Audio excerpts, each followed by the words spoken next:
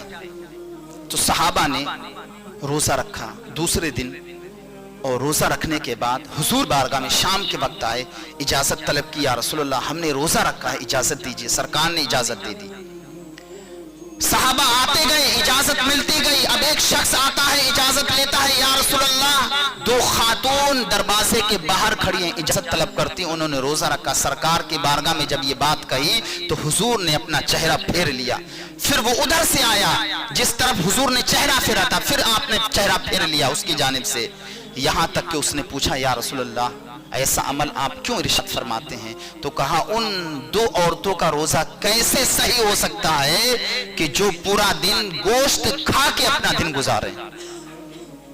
یہ عورتوں میں بات پائی جاتی، آج مردوں میں بھی بات پائی جا رہی ہے۔ مرد بھی جو ہے گلی کوچوں میں کسی نہ کسی کی تذلیل اور برائی کرتے رہتے ہیں۔ کوئی اگر کسی کی لڑکی پڑھنے جا رہی تو اس کا ذکر چھیڑیں گے، اگر کوئی انسان کا کاروبار اچھا چل رہا ہے تو اس کا ذکر چھیڑیں گے، اور یہ شدید ترین عذاب کا سبب ہے۔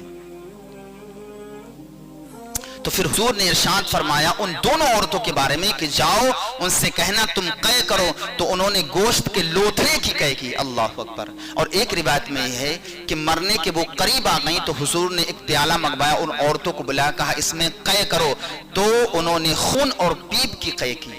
یعنی گویا کہ غیبت کرنے والا اپنے پیٹ میں خون اور پیپ بھرتا ہے، مردار بھائی کا گوشت نوچ نوچ کے کھاتا ہے۔ پھر دوسری عورت کو جب قے کرائی تو اس نے بھی وہی خون اور پیپ سے پورا پیالہ بھر دیا۔ تو پتہ یہ چلا کہ غیبت کرنے والا اپنے پیٹ میں خون اور پیپ کو بھرتا ہے۔ تو غیبت جیسے شدید ترین عذاب سے ہر مسلمان کو چاہیے۔ آدمی آج اپنے ماں باپ کی برائی کرتا ہے، کہیں اپنے بھائی کی برائی کرتا ہے، اسے یہ بھی نہیں معلوم کہ اس برائی سے کتنا۔ امام اعظم کی بارگاہ میں ایک شخص نے معلوم کیا کہ حضور میں 20 سال سے مسلسل آپ کی بارگاہ میں آتا ہوں، لیکن کبھی میں نے نہیں دیکھا آپ کسی کی غیبت کرتے ہوں۔ تو آپ نے کہا اگر میں غیبت کروں گا ہی تو میں اپنی ماں کی غیبت کروں گا۔ تو وہ حیرت سے پوچھ لے گا ایسا کیوں؟ کہا جب انسان کوئی غیبت کرتا ہے تو اس کی ساری نیکیاں اس انسان کے پاس پہنچ جاتی ہے جس کی غیبت کی گئی ہے۔ اللہ اکبر۔ حضرت ابراہیم بن ادہم کتنے بڑے بزرگ ہیں، اتنے مشہور و معروف بزرگ ہیں، وہ کسی دعوت میں تشریف لے گئے تو ان کے سامنے ایک شخص کا ذکر کیا گیا کہ وہ ابھی تک نہیں آیا۔ تو ایک شخص برجستہ بولا وہ تو موٹا اب تک نہیں آیا، وہ تو ہمیشہ سستی کرتا ہے۔ تو آپ نے اپنے اوپر ملامت کرتے ہوئے کہا کہ مجھے افسوس کہ میں ایسی مجلس میں آیا، میرا پیٹ ایسی مجلس میں لے کے آیا جہاں ایک مسلمان کی غیبت کی جا رہی ہو، اور آپ وہاں سے چلے آئے اور آپ نے 3 دن تک کچھ نہیں کھایا، اسی صدمے سے کہ ایک مسلمان کی غیبت کرنا کتنا بڑا گناہ ہے، اور لوگوں کو اس کا درس بھی دیا۔ تو عام طور سے اچھا غیبت انسان کرتا کیوں ہے؟ تو غیبت کرتا ہے جلن اور حسد کی بنیاد پر، غصہ اور تندی اور شرکسی کی بنا پر، یہ سبب بنتا ہے غیبت کا۔ تو مسلمانوں کو چاہیے غیبت نہ کرے، اس لیے کہ غیبت کرنے والا انسان اس کے پلے کل قیامت کے دن کچھ بھی نہیں ہوگا، بلکہ ساری نیکیاں اس کے پاس چلی جائیں گی۔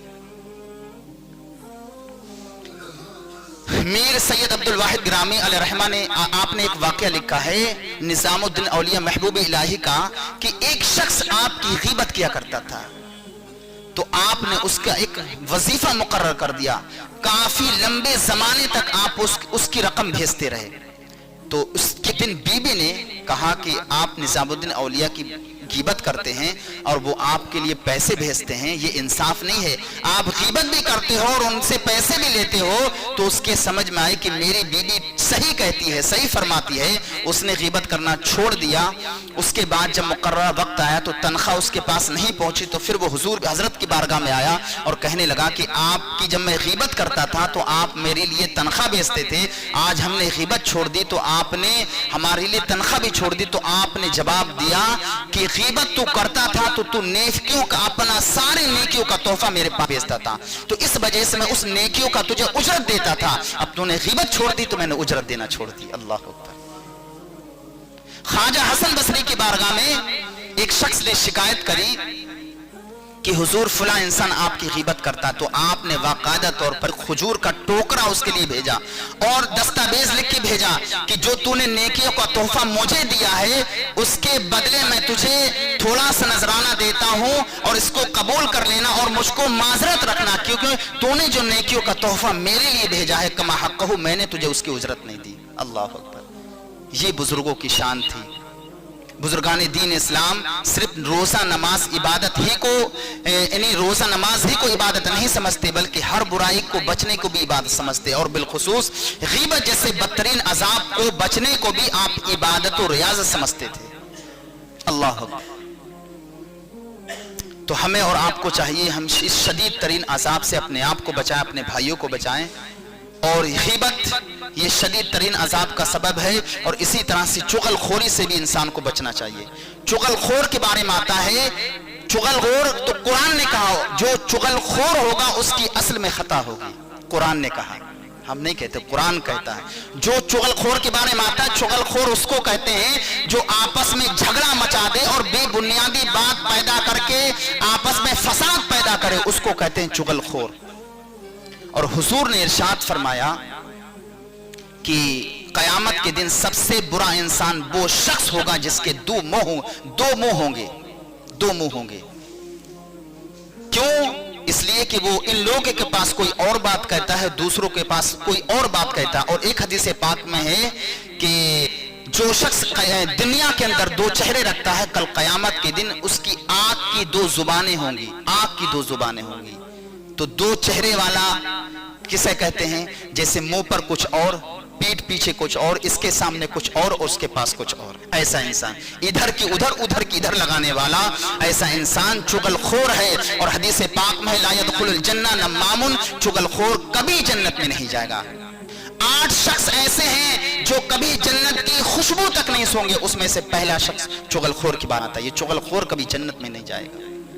اللہ اکبر۔ مدینہ پاک کا ایک شخص رہنے والا، ایک صحابی رسول ذکر کرتے ہیں کہ اس کی ایک سگی بہن جو مدینہ پاک کے گاؤں کے قرب و جوار گاؤں کی قریہ کے رہنے والی تھی، تو اس کی جب اسے بیماری کوئی لگ گئی تو اس بھائی کو پتا چلا، تو اس کی تیمارداری کے لیے وہ مدینہ پاک سے اس گاؤں میں پہنچا، اس کی تیمارداری کری، اس کی دیکھ بھال کری، دوا دارو کی، لیکن نہ بچ سکی، اس کا انتقال ہو جاتا ہے۔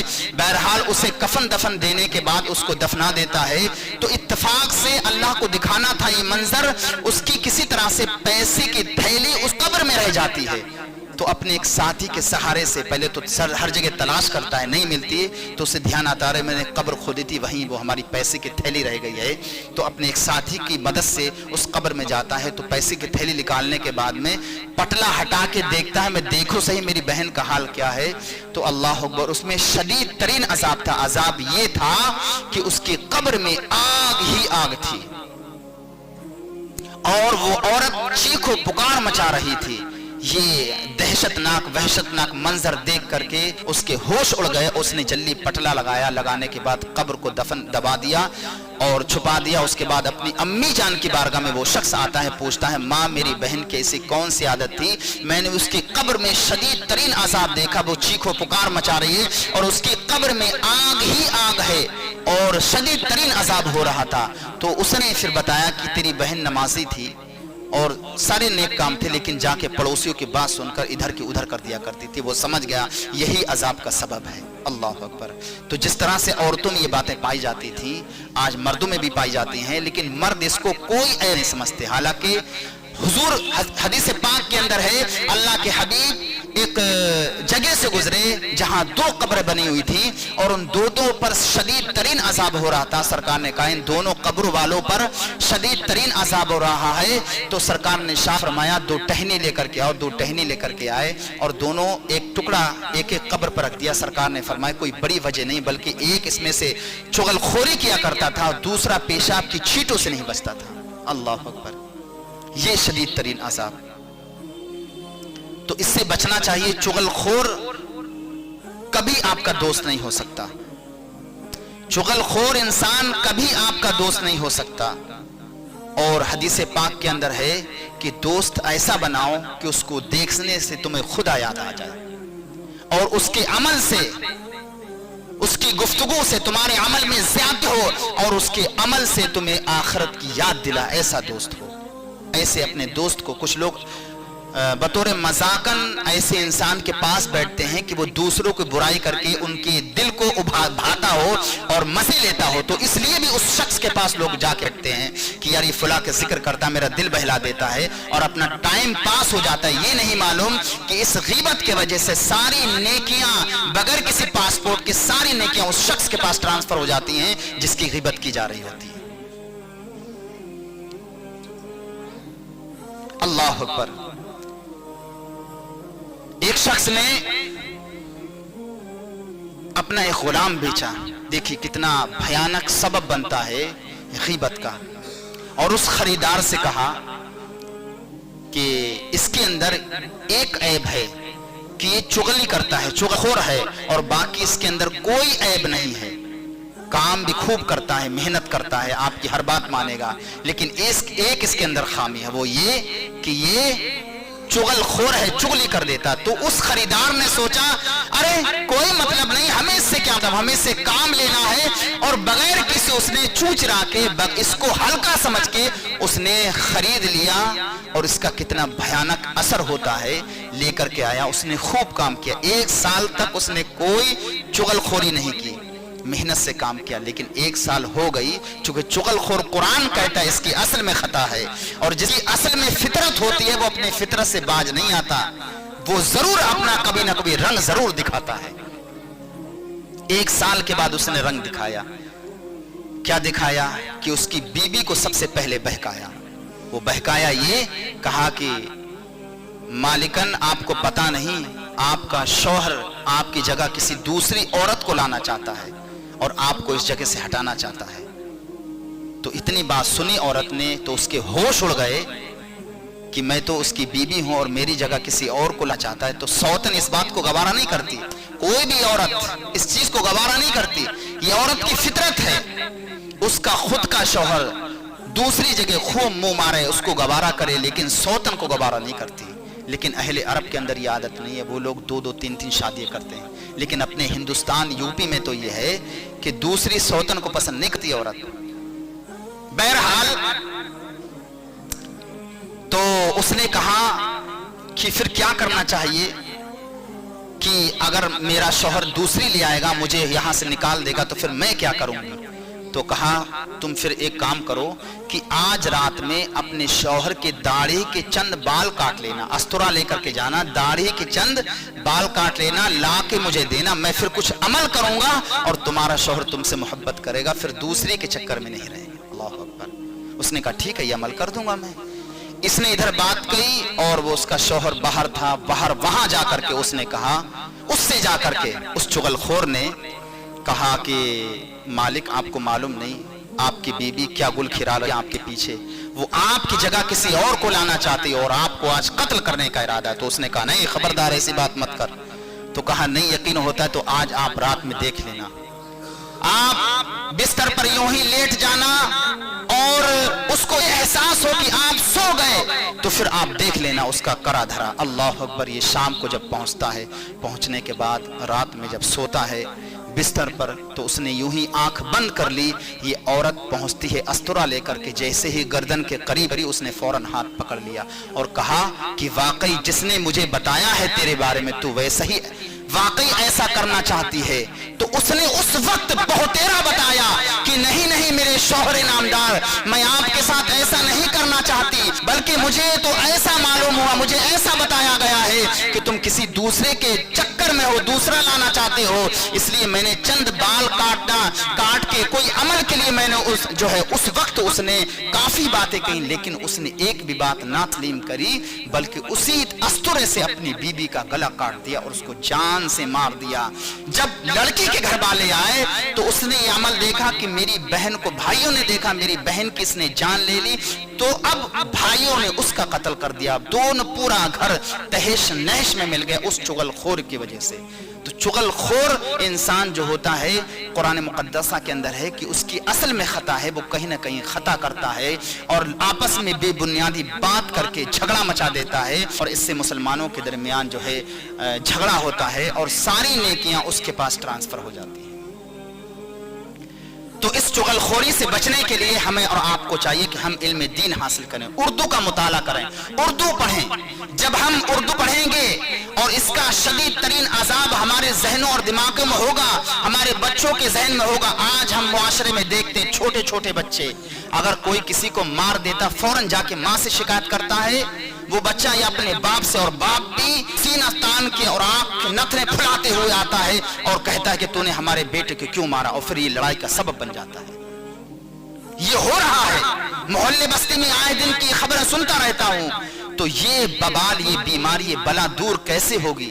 یہ ایسے ہوگی جب اپنے آپ بچوں کو اردو تعلیم دیں گے، قرآن مقدسہ کی تعلیم دیں گے، اپنے بچوں کو پڑھائیں گے۔ اگر آپ کی اپنی بیٹی ہے تو اسے عالمہ بنائیں گے، تب جا کے یہ عظیم ترین عذاب آپ کے سروں سے اٹھ جائے گا۔ لیکن اگر آپ اپنے بچوں کو دینی تعلیم نہیں دیں گے تو پھر یہ ببال آپ کے ذہن و دماغ سے نہیں جا سکتا۔